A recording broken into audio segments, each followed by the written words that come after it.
ফিরে আসুন এই ব্যস্ত জীবন থেকে। ফিরে আসুন আপনার রবের দিকে, যে আপনাকে সৃষ্টি করেছে এবং রিজিকের ব্যবস্থা করে দিয়েছেন। ফিরে আসুন সেই রবের কাছে, যে রবের কাছে আমাদেরকে আবার যেতে হবে। আমরা তো নানান রকমের ব্যস্ত হয়ে পড়েছি। 5 ওয়াক্ত সালাত আদায় করার সময়টুকু আমাদের হাতে নেই। সময়টা কোনোভাবেই বের করতে পারতেছি না। অফিসের কাজ, ব্যবসা বাণিজ্যের দেখাশোনা, সব কিছুর মাঝখানে যেন আমাদের হাতে সময়টুকু নেই নামাজ পড়ার মতো।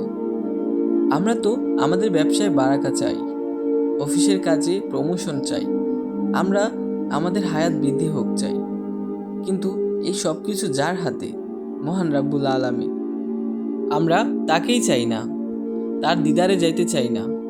মাঝে মধ্যে যখন আমরা নামাজ পড়তে যাই, এত তাড়াহুড়া করে নামাজ পড়ি যেন মনে হয় নামাজটা আমাদের ঘাড়ে জোর করে চাপিয়ে দেওয়া হয়েছে।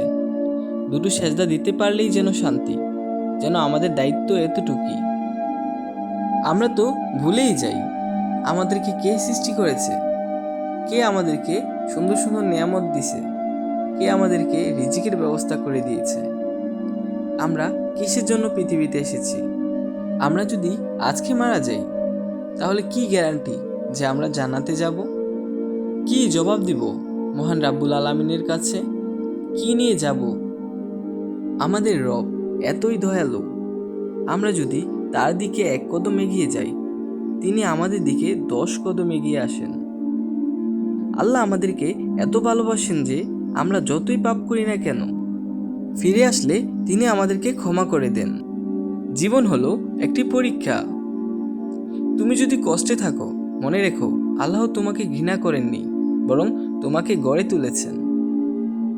কষ্ট মানে শাস্তি নয়, বরং আল্লাহর ভালোবাসার নির্দেশন, যাতে আমরা শক্তিশালী হই এবং তার দিকে ফিরে আসি। এই দুনিয়া হচ্ছে এক মুহূর্তের বিশ্রাম, আসল জীবন শুরু হবে মৃত্যুর পরে। তাই দুনিয়ার দুঃখে ভেঙে পড়ো না, কারণ জান্নাতের সুখ এই কষ্টের মূল্যকে বহু গুণে ছাড়িয়ে যাবে। নামাজ হলো আত্মার শান্তি। যে নামাজে মন পায় না, সেই মনই নামাজের প্রয়োজন।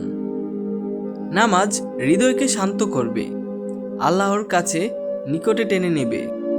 তওবা কখনো দেরি হয় না। আল্লাহ বলেন, হে আমার বান্দা, তুমি যতই পাপ করো, যদি তুমি আমার দিকে ফিরে আসো, আমি তোমাকে ক্ষমা করে দিব। আল্লাহর দরজা সবসময় খোলা, কেবল দরকার আমার একটুখানি ফিরে আসা। আল্লাহ যার হৃদয়কে ঈমান রাখেন, তাকে কখনো একা ছেড়ে দেন না। প্রিয় ভাই আমার, কখনো কি মনে হয়েছে তুমি একা? জীবনের কষ্ট, দুঃখ, ব্যথা সবকিছুই তুমি একাই বয়ে নিয়েছ? মনে রেখো, আল্লাহর এক বান্দাও কখনো একা নয়। আল্লাহ বলেন, আমি তোমাদের গলার শিরারও নিকটে আছি। যখন তুমি দুনিয়ার সবার কাছ থেকে হারিয়ে যাবে, তখনও একমাত্র আল্লাহ তোমার পাশে থাকবেন।